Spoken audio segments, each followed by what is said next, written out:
കേന്ദ്ര ബജറ്റ് കേട്ടപ്പോൾ കേരളം ഇന്ത്യയുടെ ഭാഗമാണോ എന്ന് നമുക്ക് സംശയം തോന്നി.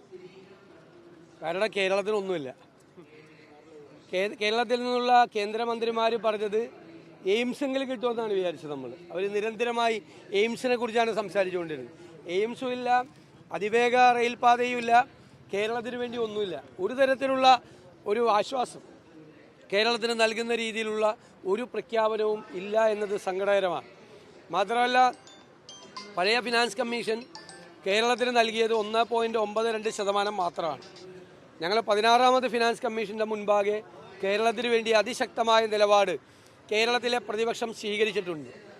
ഇവർ തദ്ദേശ സ്വയംഭരണ സ്ഥാപനങ്ങളിലേക്ക് നടന്ന തെരഞ്ഞെടുപ്പിൽ കേരളത്തിലെ BJP നേതാക്കളും കേരളത്തിൽ തെരഞ്ഞെടുപ്പിന് ശേഷം വന്ന് പറഞ്ഞ പ്രധാനമന്ത്രിയും എല്ലാം പറഞ്ഞത് വികസിത കേരളം എന്നാണ്.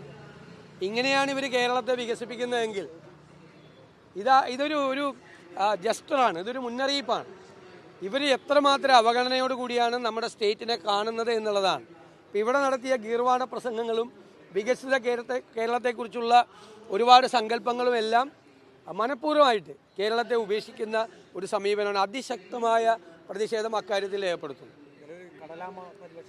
അതാണ് ആമ പരീക്ഷണത്തിന് വേണ്ടി മാത്രം. അപ്പോൾ കേരളം ഉണ്ടെന്ന് കാണിക്കാൻ വേണ്ടിയിട്ടാണ് ആമ പരിശോധനയ്ക്കുള്ള ഒരു സംവിധാനം ചെയ്തിരിക്കുന്നത്.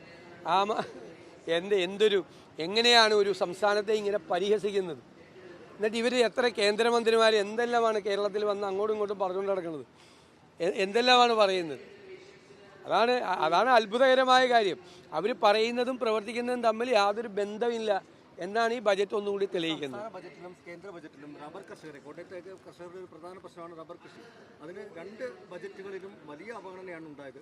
ഇത് ഈ കർഷകരെ വലിയ രീതിയിൽ ബാധിച്ചിട്ടുണ്ട്. അത് അവർ മാനിഫെസ്റ്റോയിൽ എഴുതിയിട്ടുണ്ടല്ലോ, 250 രൂപ ആക്കാന്ന് പോരെ? ആ കടലാസ് ചുരുട്ടിയാൽ മതിയല്ലോ. റബ്ബർ കർഷകർ മാനിഫെസ്റ്റോയിലെ കടലാസ് ചുരുട്ടി കഴിക്കാൻ പറ്റില്ലല്ലോ. അവർ 2021 പറഞ്ഞില്ലേ 250 രൂപ ആക്കാം എന്ന് പറഞ്ഞില്ലേ? എന്നിട്ട് അവരെന്താണ് ചെയ്തത്? 10 കൊല്ലം മുമ്പ് 150 രൂപയായിരുന്നു ഉമ്മൻചാണ്ടിയുടെ കാലത്ത്. 10 കൊല്ലം മുമ്പ് 150 രൂപ.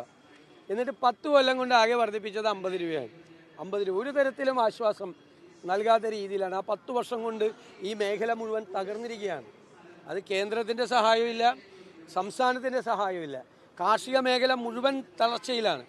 അവിടെയും ഒരു തരത്തിലുള്ള സഹായവും 2 കൂട്ടരും ചെയ്യില്ല എന്നാണ്. ഏത് സെക്ടറാണ് മോശമായി നിൽക്കുന്നത് ആ സെക്ടറിനെ സഹായിക്കാനാണ് ഒരു ബജറ്റ് നടത്തേണ്ട. ആത്മവിശ്വാസം കൊടുക്കുകയാണ് വേണ്ടത്, അല്ലേ? ആ മേഖല തളരാതിരിക്കാൻ വേണ്ടി ഞങ്ങൾ കൈപിടിച്ച് താങ്ങി നിർത്തും എന്നുള്ളൊരു സംരക്ഷണമാണ് ഏത് ഗവൺമെൻറ്റും കൊടുക്കേണ്ടത്. അത് ചെയ്യുന്നില്ല. കേന്ദ്ര ഗവൺമെൻറ്റിൻ്റെ ബജറ്റ് പ്രധാനപ്പെട്ടതാണ്. കാരണം അവരിപ്പോഴും അധികാരത്തിലിരിക്കുകയാണ്, അവർ തന്നെ നടപ്പാക്കേണ്ടതാണ്. മറ്റത് പിന്നെ പോണ പോക്കിൽ കുറേ പറഞ്ഞിട്ട് പോയ പോക്കാണ്. നടത്തിയാലും നടത്തിയില്ലെങ്കിലും കൊള്ളാം, എല്ലാ അടുത്ത ഗവൺമെൻറ്റിൻ്റെ തലയിലാണ് എല്ലാ സാമ്പത്തിക ചെലവും. പ്രഖ്യാപനം മാത്രം നടത്തിയാൽ മതിയല്ലോ. ഇനിയിപ്പോൾ 1 മാസമല്ലേ ഉള്ളൂ, ഒന്നും ചെയ്യേണ്ട കാര്യമില്ല. വെറുതെ പ്രഖ്യാപിച്ചിട്ട് പോയാൽ മതി. ധാതു ഇടനാഴി പ്രഖ്യാപനം നടത്തും. പക്ഷേ കേരളത്തിലെ വ്യവസായ മന്ത്രി അടക്കം അതിലൊരു കേരളത്തിൻ്റെ ചൂഷണത്തിനുള്ള സാധ്യത കൂടി മുന്നിൽ കണ്ടാണ് സംസാരിക്കുന്നത്. അതിനകത്ത് ഒരു അപകടം കാണുന്ന ഒരാളാണ് ഞാൻ. കാരണം കേരളത്തിലെ ഒരു ധാതു സമ്പത്ത് കോർപ്പറേറ്റുകൾക്ക് കൊടുക്കാൻ വേണ്ടിയിട്ടുള്ളൊരു ശ്രമമായിട്ട് മാത്രമേ കാണാൻ പാടുള്ളൂ. അത് സംസ്ഥാനവുമായി കൂടിയാലോചിച്ച് മാത്രമേ അതിൻ്റെ പോളിസി ഫ്രെയിം ചെയ്യാൻ പാടുള്ളൂ. കേരളത്തിലെ ധാതു സമ്പത്ത് മുഴുവൻ കോർപ്പറേറ്റുകൾക്ക് കൊള്ളയടിക്കാനുള്ള ഒരു ഓപ്പർച്യൂണിറ്റി ആക്കി അതിനെ മാറ്റരുത്. സംശയത്തോടെ നോക്കാൻ പറ്റുള്ളൂ. കാരണം ഇവർ കടലിൽ ആഴം കൂട്ടാൻ പോയ ആളല്ല. അത് എവിടെയാണ്? കൊല്ലം പരപ്പിലാണ് കടലിൽ ആഴം കൂട്ടാൻ പോയത്. കൊല്ലം പരപ്പെന്ന് വെച്ചാൽ കേരളത്തിലെ ഏറ്റവും വലിയ മത്സ്യസമ്പത്തുള്ള സ്ഥലമാണ്. പക്ഷെ അവിടെയാണ് ഏറ്റവും കൂടുതൽ ധാതു സമ്പത്ത്. അവിടെ നിന്ന് മണ്ണ് കോരാൻ വേണ്ടിയിട്ട് എടുത്ത തീരുമാനം എന്ന് പറയുന്നത് ഈ ധാതു സമ്പത്ത് ലക്ഷ്യമാക്കിയിട്ടാണ്. അപ്പോൾ ആ ധാതു സമ്പത്തിൻ്റെ ഒരു കലവറ എന്ന് പറയുന്നത് പലരുടെയും കണ്ണിലെ വലിയ നിധിയാണ്. അത് കേരളത്തിൻ്റെ കൂടി ഒരു അസറ്റാണ്. അപ്പോൾ സംസ്ഥാനമായിട്ട് ആലോചിക്കാതെ ഒരു തരം അതിൻ്റെ ഇതിലേക്ക് പോകരുതെന്നാണ് നമ്മുടെ അഭിപ്രായം, ശക്തമായ അഭിപ്രായം. ഇന്നലെ ഇൻഫാമിൻ്റെ പരിപാടിയിൽ പങ്കെടുത്തിട്ട് മുഖ്യമന്ത്രി പറഞ്ഞൊരു കാര്യം, ഇൻഫാം അടക്കമുള്ള സഭകൾ ഉന്നയിച്ച പ്രധാനപ്പെട്ട ആവശ്യങ്ങൾ, 1 കർഷകരുടെ പ്രശ്നം, 2 വന്യജീവി പ്രശ്നം, അതുപോലെ തന്നെ ഈ പുരയിടത്തിൻ്റെ വിഷയം, ഇതിലെല്ലാം പരിഹാരം കാണാൻ സർക്കാരിന് സാധിച്ചു എന്നുള്ളൊരു അവകാശവാദം ഇന്നലെ ഇൻഫാമിൻ്റെ പരിപാടിയിൽ അദ്ദേഹം പറയും. അല്ല, അദ്ദേഹത്തിന് അത് സമ്മതിക്കണം. അവരുടെ മുമ്പിൽ പോയി നിന്നിട്ട് അത് പറയാൻ വേണ്ടിയിട്ട്. ഏത് കർഷകരുടെ പ്രശ്നത്തിനാണ് ഈ ഗവൺമെൻറ് പരിഹാരം ഉണ്ടാക്കിയത്? നെല്ല് സംഭരിക്കാൻ പറ്റുന്നില്ല പ്രോപ്പറായിട്ട്. ഈ പാവപ്പെട്ട കർഷകൻ വയലിൽ കൃഷി ചെയ്ത് അതുണ്ടാക്കുന്നത് കൂടിക്കിടക്കുകയാണ്, നനഞ്ഞു പോയി ഇല്ലേ. കോട്ടയത്തടക്കം ഞങ്ങളെല്ലാവരും വന്നതാണ്. എത്ര സ്ഥലത്താണ്, കുട്ടനാട് ഉൾപ്പെടെ ആ നെല്ല് സംഭരിക്കാൻ അവർക്ക് കഴിയുന്നില്ല. റബ്ബറിൻ്റെ ഈ സപ്പോർട്ട് പ്രൈസ് അത് ഉയർത്താൻ അവർക്ക് കഴിഞ്ഞില്ല. വന്യജീവി ആക്രമണത്തിൽ നിന്ന് രക്ഷിക്കാൻ ചെറുവിരൽ അനക്കിയില്ല ഈ ഗവൺമെൻറ്. പല സർക്കാരുകളും പല സംസ്ഥാന ഗവൺമെൻറ്റുകളും വിദേശത്തുള്ള പല രാജ്യങ്ങളും പരമ്പരാഗതമായ രീതിയിലും ആധുനികമായ സങ്കേതങ്ങൾ ഉപയോഗിച്ചുകൊണ്ടും വന്യജീവി ആക്രമണത്തിൽ നിന്ന് ജനങ്ങളെ രക്ഷിക്കാൻ ശ്രമിക്കുന്നു. കാടിനകത്ത് ബലവൃക്ഷങ്ങൾ നട്ടുവളർത്തിയും ജലാശയങ്ങൾ ഉണ്ടാക്കിയും രക്ഷിക്കാൻ ശ്രമിക്കുന്നു. ഇവിടെ ഒന്നും ചെയ്തില്ല. ആന ചവിട്ടിക്കൊന്ന കഷ്ടമായി പോയി എന്നുള്ളൊരു പ്രസ്താവന മാത്രം വനമന്ത്രിയുടെ അടുത്തുനിന്ന് വരും. കടുവ കടിച്ചു വന്ന അത് അതിലും കഷ്ടമായി പോയി എന്നുള്ള സ്റ്റേറ്റ്മെൻറ്റ് മാത്രം വരുന്നു. ഇതുവരെ ചെറുവിരൽ പോലും അനക്കാതെ നിസ്സംഗരായിരിക്കുന്ന ഒരു വനം വകുപ്പിനെ മടിയിൽ വെച്ചുകൊണ്ട് മുഖ്യമന്ത്രിക്ക് ഇൻഫാമിൻ്റെ സമ്മേളനത്തിൽ വന്നിത് പറയാനുള്ള അസാമാന്യമായ തൊലിക്കെട്ടിയാണ്. അതെല്ലാം അനുഭവിക്കുന്ന പാവങ്ങളെ ഞാൻ ചോദിക്കട്ടെ, ഈ മലയോരത്ത് പണ്ട് കപ്പയായിരുന്നല്ലോ പ്രധാനം, കിഴങ്ങ് കൃഷിയും. കപ്പ പറ്റില്ല, ചേന പറ്റില്ല, ചേമ്പ് പറ്റില്ല, എല്ലാം പന്നിയെടുത്തുകൊണ്ട് പോകും. വാഴത്തോട്ടം ആന നശിപ്പിച്ച് കളയും. പ്ലാവ് വെട്ടിമാറ്റിയാണ്, ചക്കയുള്ളതുകൊണ്ട് ആന വരുന്നതുകൊണ്ട്. മഞ്ഞങ്ങ പരുവത്തിൽ നാളികേരം കയറി കുരങ്ങനിട്ടുകൊണ്ട് പോവുകയാണ്. മലയെണ്ണാൻ ഇത് ചെയ്യുവാണ്. ഒരു തരത്തിലും കർഷകരെ ജീവൻ അപകടത്തിലാവുക. കൃഷിസ്ഥലങ്ങൾ മുഴുവൻ തകരുകയാണ്. ഒന്നും ചെയ്യാത്ത ഒരു ഗവൺമെൻറ് വെറുതെ വന്ന് മീറ്റിങ്ങിൽ ഇങ്ങനെ പറയാൻ, മുഖ്യമന്ത്രി ആയതുകൊണ്ട് അവർക്ക് ഒന്നും പറയാൻ പറ്റില്ലല്ലോ തിരിച്ച്. അല്ല, അവരും ഇത് ചെയ്യുന്നുണ്ട്. അതായത് സർക്കാർ ആവശ്യങ്ങളെല്ലാം അംഗീകരിച്ചു. അല്ലല്ല, നോ